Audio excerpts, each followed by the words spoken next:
Right, let's move on now. So, have you ever wondered where the best places in Cornwall are to eat, visit, or stay? Now, planning a day trip or an overnight event can be very stressful for anyone, especially if you have additional access needs. This is where Access Cornwall come into play, as they provide a website with all the information you need in one place. Joining us today to talk more about their work is Access Cornwall Director Viki Carpenter. Hello, Viki. Hey Ross, how are you? I'm very well. How are you? Oh, I'm good, thanks. Yeah. Perfect. Now, I should just give a little disclaimer. I want to introduce this. Access Cornwall are very close to my heart. As a wheelchair user myself, I've done some work with Access Cornwall in the past, sort of wheelchair access reviews and sort of general access guides. So it's great to have you on the show, Vicky. Should just say to our audience, I've never actually met you in person. We've had chats. No. We've always talked on the phone or via email, I think, haven't we? So, We yeah, it's nice have. to see you in person. It is. We will make it in actual person one day instead of this Yes. online malarkey. But hey, we're here to talk about Access Cornwall and all the amazing things that you and your team do. So, can you sort of kick us off with a little introduction about what Access Cornwall is and what you do? Yeah, of course. So basically, Access Cornwall is a visitor information resource online and soon to be in print, which showcases detailed accessibility information, including those with mobility impairment, vision or hearing impairment, neurodiverse individuals, or people with other learning differences. So the whole range of people. We put all the information about lovely places to go. You, Ross, have done some great videos for us about places like Paradise Park and Glendurgan Gardens, for example.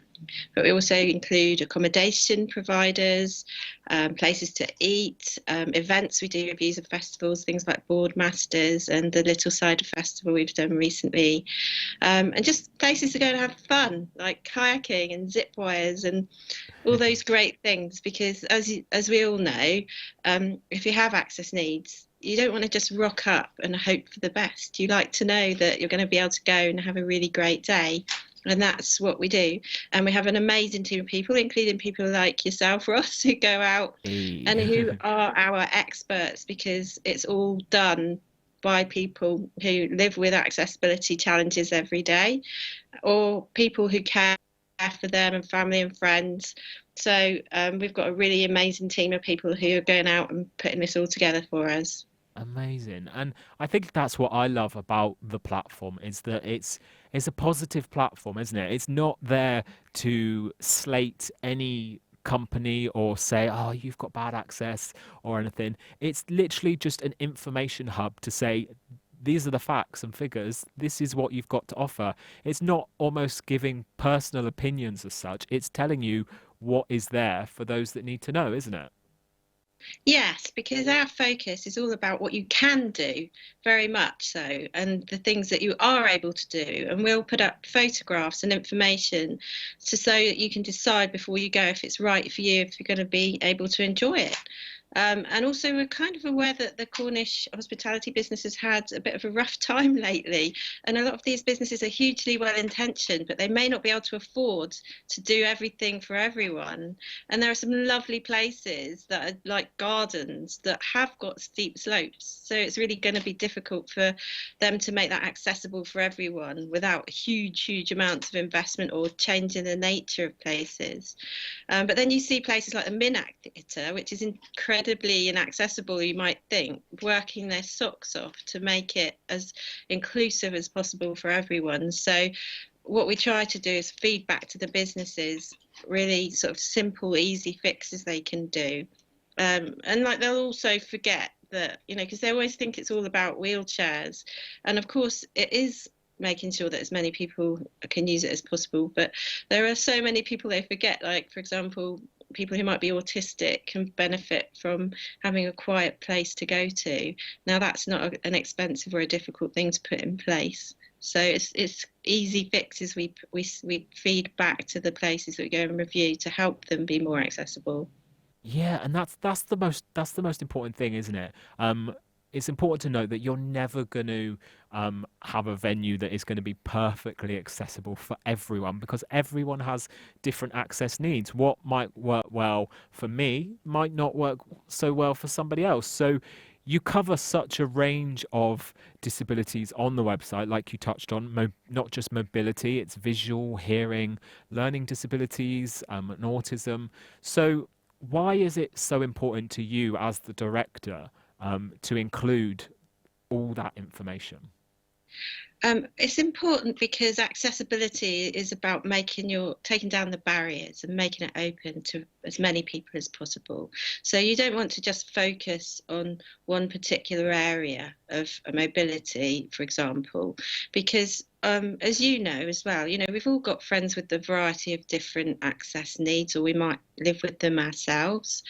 And you just want to be able to make sure that everyone can access if possible. And to have a one-stop shop, we realise just isn't there, because a lot of people might, for example, be mobility impaired, but also they might have a hearing issue, or they might have sensory processing issues, which means sudden loud noises, or coffee shops with really loud filter machines are not great places Yeah. to be. So it's about understanding that just having a one-stop shop with all that information means it's a great resource for people to be able to sort of find out if they can go to places and discover new places that they've perhaps written off because they just thought they can't go there. Yeah, that's the thing, especially in Cornwall as well. There's so many hidden gems that sometimes you Yeah. can just look on that website and see, that's in the day out section. I didn't know about that. I see they've got good access. It's worth a trip out. Yeah, and then there's more and more places are making themselves more accessible. We're recruiting like mad at the moment for more reviewers. We're hoping to add more and more places, and on our social media and things, we're always open to places sort of getting in touch, or people who've been somewhere great going, you might want to add this place as well. Because there's places that are becoming accessible all the time, just making little changes which open more places up to people. Yeah, and I want to ask you sort of personally, Vicky, what made you want to start working for a company like this? Oh, well, it's very close to my heart because as I was growing up, my mum was a wheelchair user, and in my teenage years, I was a carer for her. And I used to take her to places like Land Hydraulic or museums, and I would be pushing her wheelchair and discover that some of the best bits of that place I couldn't take her to because, they would be down a ramp or, not down some steps, which they could just put up a ramp there, or they could have just told us at the beginning she couldn't get in. It would have been Yeah. really helpful. And then also, my family's very neurodiverse as well. So I've got lots of neurodivergent members of my own family that I look after now. And I am neurodiverse myself. So hence the very broad range of my view. And, so sensory processing issues is something that's obviously something I understand from personal experience, and I'm very keen to make sure that people know that that can be solved really easily for many people. So, yeah, I have a very personal passion for this, and I've worked for a lot of companies as a voluntary role over the years. So, for example, I used to work for the RNID for a time, and I've worked with charities that help people with learning disabilities or other learning differences. And I've just always been connected to this world because I just feel like it's just it's so great to have a more integrated society where that's not unusual that your best friend happens to be a wheelchair user, or that you're used to chatting to your colleague who's deaf. I just think a lot of the time these things are hidden away, or people have barriers, so you can't just talk to people. And the more that happens, the more these barriers start falling down. Yeah, I completely agree. And I think the thing that I love most about what you guys do is the fact that these access guides or reviews, whatever we want to call them, um, they are being carried out by people who have actual lived experience. I think sometimes I put my blogger hat on and I get frustrated by companies or businesses that will talk about access, or they'll talk about facts and figures and statistics, whereas actually they don't have any lived experience or connection to disability themselves. And you will never beat somebody who is actually going through it themselves. So I think that's why it's so important that all your reviews, etc., and why we talk about your history there, about your connection to it, because like it has a deeper meaning. Yeah. And it's like there's that famous saying that I'm sure you'll have heard of, Ross. It's nothing about us without us. And it's really not rocket science, is it? Yeah. That if you want to make a place wheelchair accessible, you get somebody who's actually using a wheelchair and uses it all the time to go around your venue. And then Hmm. you avoid stupid situations where you've got the automatic door opening button in a place that you simply can't use it because it bangs into your chair as you're trying to get through the door. Or you notice that it's dumb to put the coffee sign in the middle of the gangway because no one can get past. It's really stupid things like that. But of course, you know, it is for us. Anybody who's got lived experience of accessibility, that is an area of expertise. And I Yeah. love that because so often we talk about disabilities and we don't think about sort of the experience and the value that you can bring to the world because of your lived experience. And that's really, really important to us. And we've got an amazing team of people. We're so proud that you do the reviews for us, Ross, because your videos are just fantastic. Oh, thank And we're you. really grateful to have such a brilliant team of people going out there doing this work. And the more people see that amazing work going out there, I think the better, frankly. Oh, I love that. Thank you so much. It really is an honor to be involved with it. And as we can see on the screen here now, Pudge is flicking Yeah. through some pictures from one of the Thanks. reviews that I did for you guys at Flickr Donkey Sanctuary. I was going to ask, this is quite an ironic question, me asking you this, but I was going to ask you about the review process, and what is involved in a typical review when you go out to somewhere. Okay, so for those who are interested in doing this, we give a little bit of training. So we will sort of get people on board, and then we show you we have like a check sheets and worksheets that you can have, so that you can just have a little look at each different area of things to look for. So, for example, you might not think to look for a hearing loop, but those are usually helpful, or quiet areas, or sort of quiet areas in cafes that even the venue might not realise are great if you happen to have hearing impairment or sensory processing, that they've got like a quiet room people can go to, or relaxed performances. And then this checklist covers everything. So it's got like carers discounts, and different sort of things that venues might put in place to make accessibility good. So people just basically go out, they have a nice day, hopefully, Yeah. and they tick off all the things on the accessibility list. And then if they're interested, we'll teach digital skills so they can actually put the things up online themselves, which some people like because they've got it's a nice skill to have, isn't it? And it's a bit more control over your editorial. Yeah. And then we just check it's all okay with the venue, check it, and then we post it up. So yeah, that's what's involved. You get to go and have a nice day out, Yeah. basically, You and do really some work do. at the same time.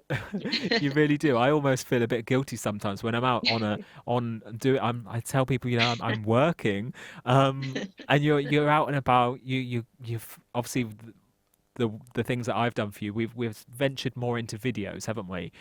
Which is great to have that variety of. Some people are more visual, where they want to watch a video and see what the access is like, more so than reading like a blog post about it, or just Yeah. reading or seeing photos. So it's good to have that variety, isn't it, of different ways to look at a guide.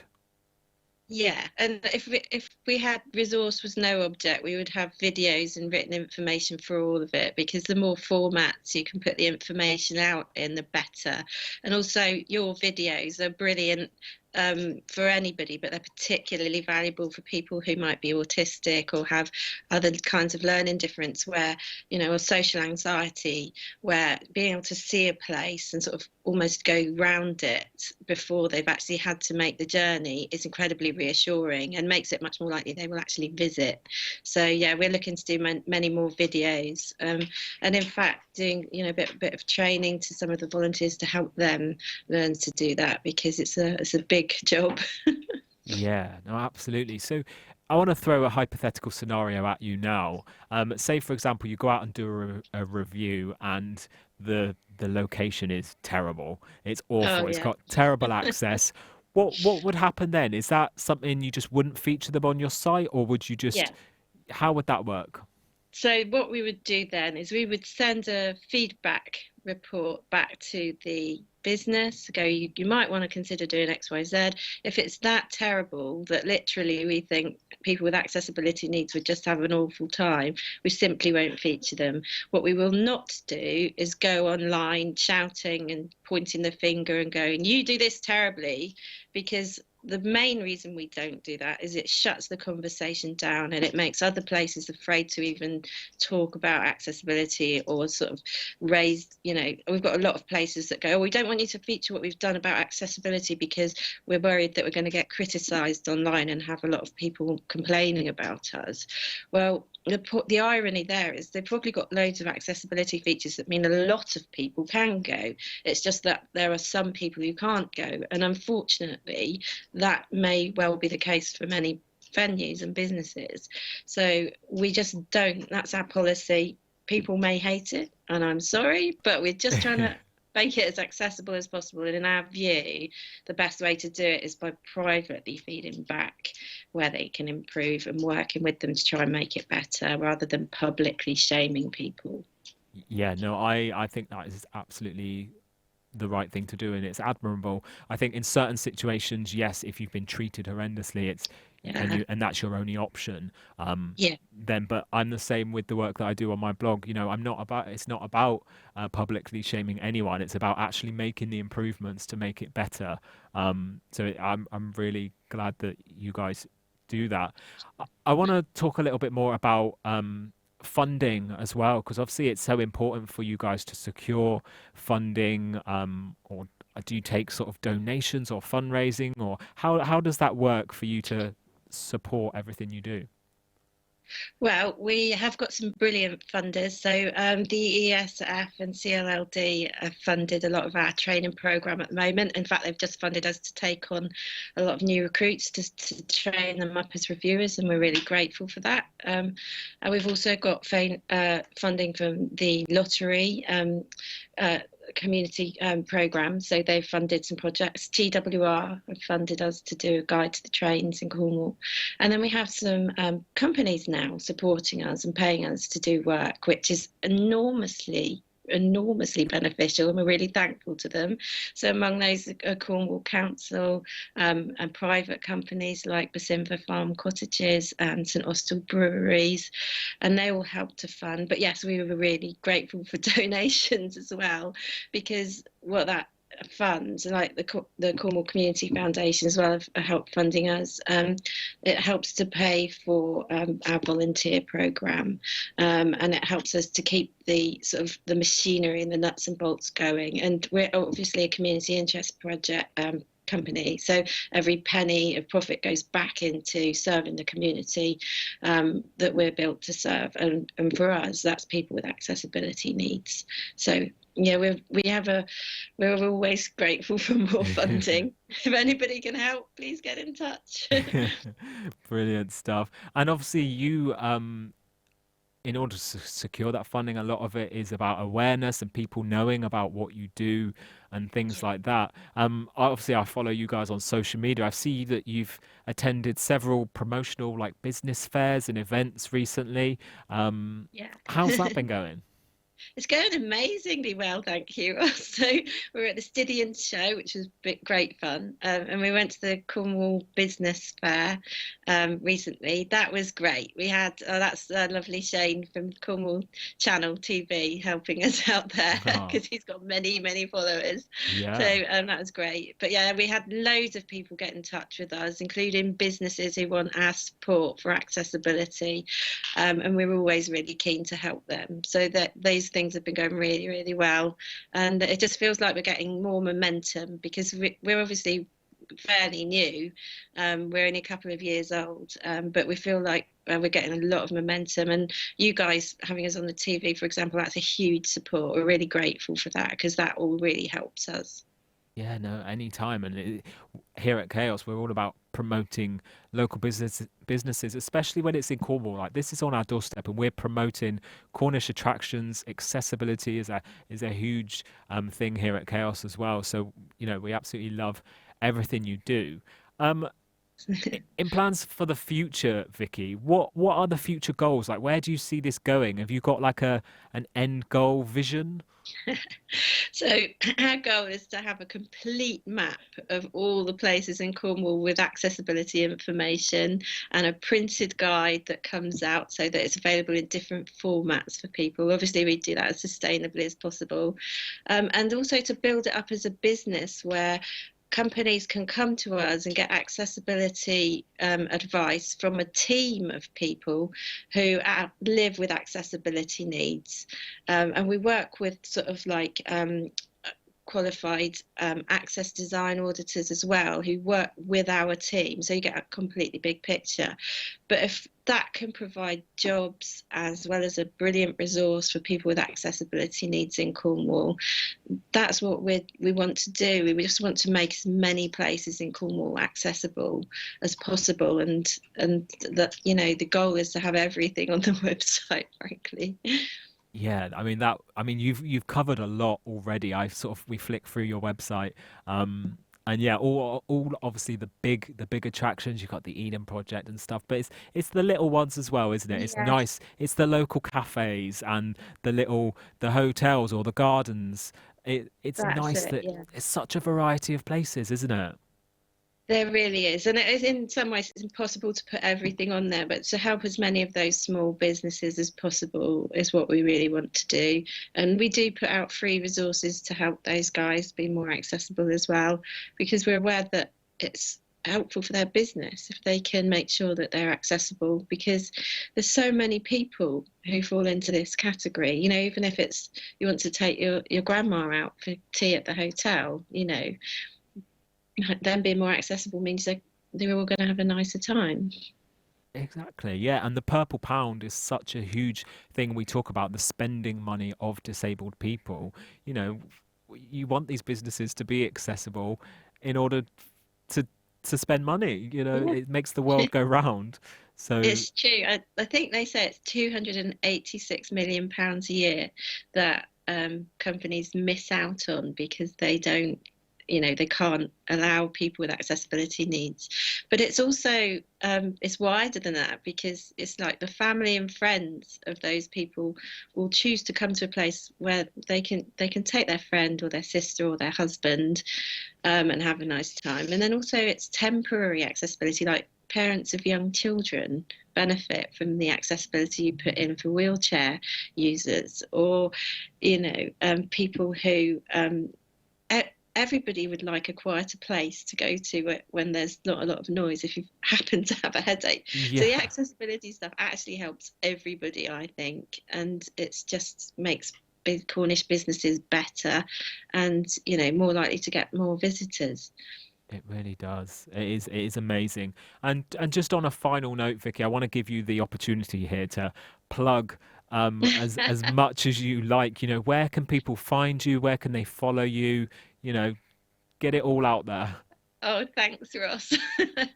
um, It's the website is www.accesscornwall.org.uk. If you go to our blog there, you will see a blog post if you're interested in becoming a reviewer. As I mentioned, we've got funding to sign up more people, so we're really working hard to recruit. If you can't find it or you'd rather email us, you can email us at hello@accesscornwall.org.uk, even if that's just to say, actually, I would like you to have a chat with me on the phone or via a video link, because we will communicate with you the best way that we can to suit your needs. It's just that we can't man the phones 24/7. So Yeah. if you can just get a message to us and say, I'm interested, we will get back in touch with you. And that's the main thing we're looking for at the moment, is trying to recruit people to come on board. If you've got lived experience of accessibility needs, that's a huge plus point in our view. So please get in touch. Brilliant stuff. Well, Viki, it's been an absolute pleasure having you on the Yeah, show. it's nice to talk to you. Thank you so much for coming on and sharing all the work that you guys do and just everything you do. It really is appreciated. You know, as a wheelchair user myself, websites and platforms like this do really make such a huge difference. So thank you very much for everything. Oh, thank you. I'm being told down my ear that I should ask about your cup. Apparently, you have a really nice mug or something at your Oh, desk there. I'm this is being Dan and told, Phil. ah, But I should mention it's my daughter's mug. And now I've been busted for using eh. her mug while she's at college. uh, Pudge saw you drinking out of it earlier and he was like, I really like her cup. I was like, okay, nice. Viki, thank you so much. And yes, for anybody who wants more information about Access Cornwall, you can visit www.accesscornwall.org.uk. Viki, I will speak to you very soon. Yeah. Take care. See you soon, Take Russ. care. Bye. Bye bye. There we go. Brilliant stuff there from Viki and Access Cornwall, doing great work within the community.